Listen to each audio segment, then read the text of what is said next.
Okay, again, another losing session means another Pi review video. Back at 100 NL, I will back this up.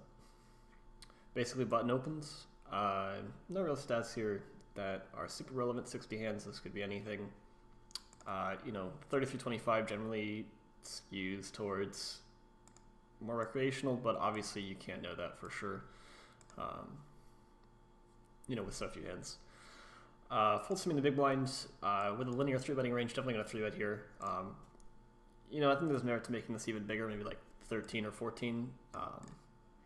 But 4x is probably like the bare minimum, I guess, especially 100 blind steep. And he does peel, which I think is going to do a lot on the button in position. Pretty much, since I can have a linear range, I don't know what his read is on me. We haven't really tangled before, but if we think someone right through betting a linear range, he can definitely flat a lot.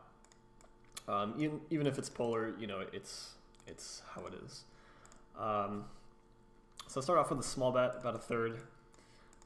There's not much out here. I don't really think he's gonna have like a lot of overcards here, maybe a backdoor flush draw. So I guess he's probably gonna. I'm expecting him to peel a lot. And when I first played this hand, I thought this was just a standard sizing, and I read it through a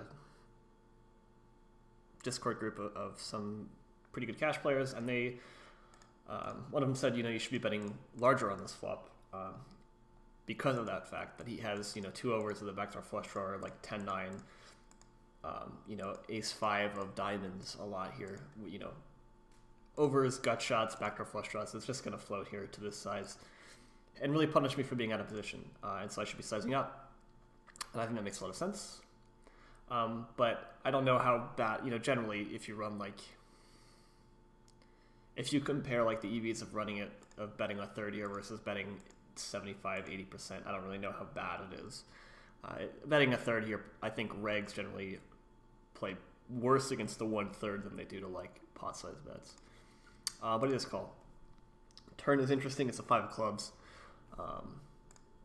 We pick up equity, but this, I think in general, is better for his range. He has like the 6-7s, 8-6s, 8-5s, 6-5s, set pocket 7s, pocket 4s.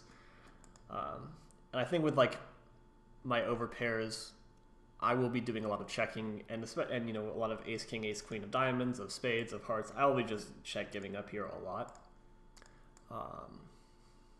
So I think I'm checking this turn a lot, basically.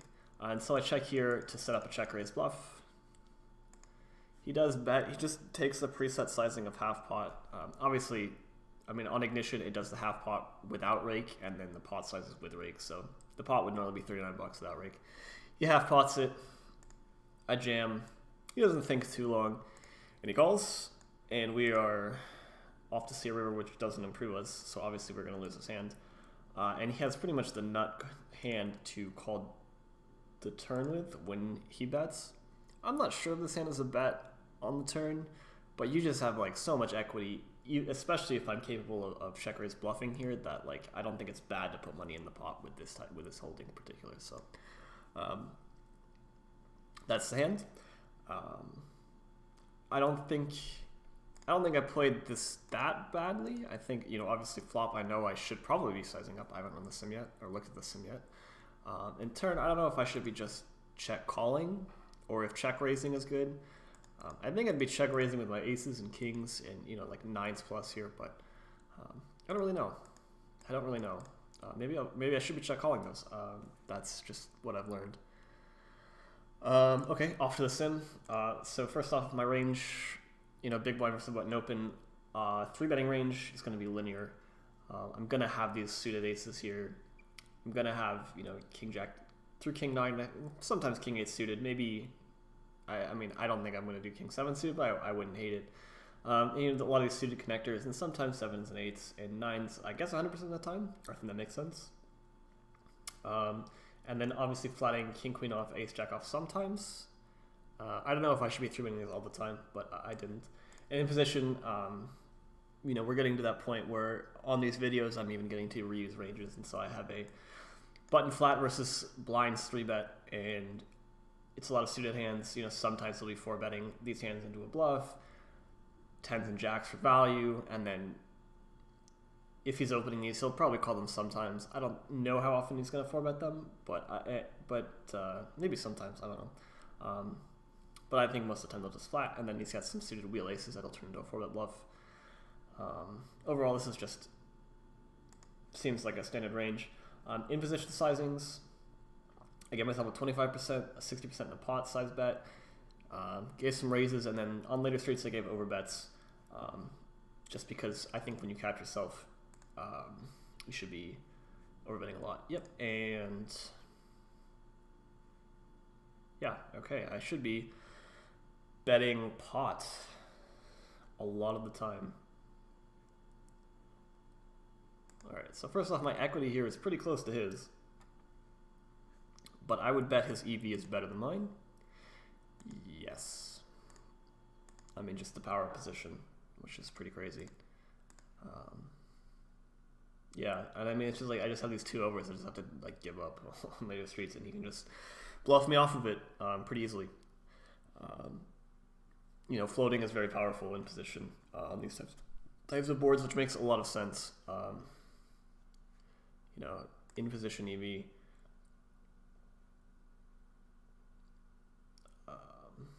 Yeah, it's crazy. But anyway, so I decided to bet a third.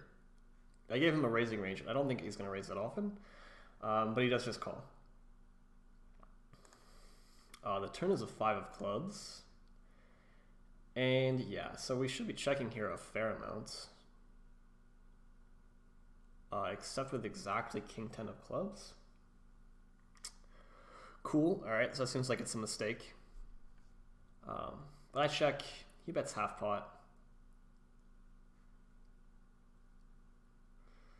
So I guess I should be betting a third a lot, and that makes sense because, you know, we're in a pretty shitty spot. Yeah, and it looks like if I ever have king 10 suited, which I don't really, I should be calling here.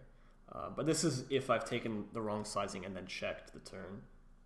What did I just do? Yeah, and then call. And I mean, after that, it's pretty irrelevant. So let's just run this back and see what happens if I actually bet the correct sizing. Bet.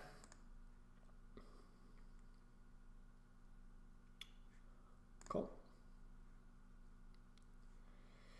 And turn is the 5 of clubs.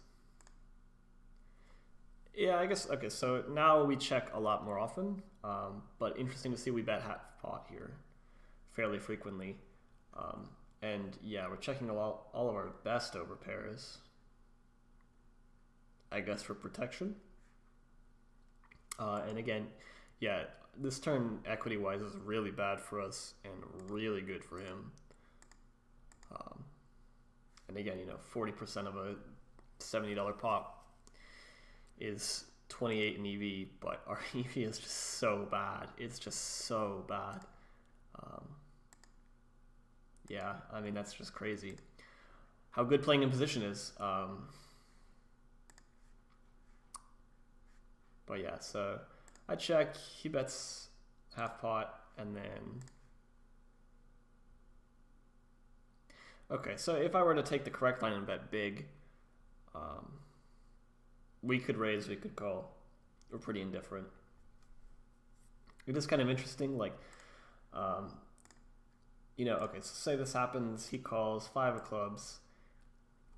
When I was playing this hand, I was worried what would happen if I got jammed on here on this turn. So let's say he raises all in, we just resign ourselves to calling it off. Sure. Okay, I mean, sure. It makes sense. I just wasn't happy with this line, so I decided to check shove. But I guess, you know, Pio seems happy with this line, which is fine. I don't know what the EV difference is here between betting a third and betting pots. I don't know how to figure that out, but I would assume, or at least the Discord I'm in has told me it's pretty insignificant, so all sizings are pretty much okay, but in general I should be betting bigger, and in the future I will, because that makes makes sense. I just, yeah, I don't know. I think it's okay. But I guess also on this check shove, I don't know what he's folding, right? Like if I check, I mean, is he really? I mean, I guess he's turning these into bluffs, maybe? I don't know. Seems optimistic. I think people will just fold these. But I don't know. Maybe it happens. Anyway, that's the hands.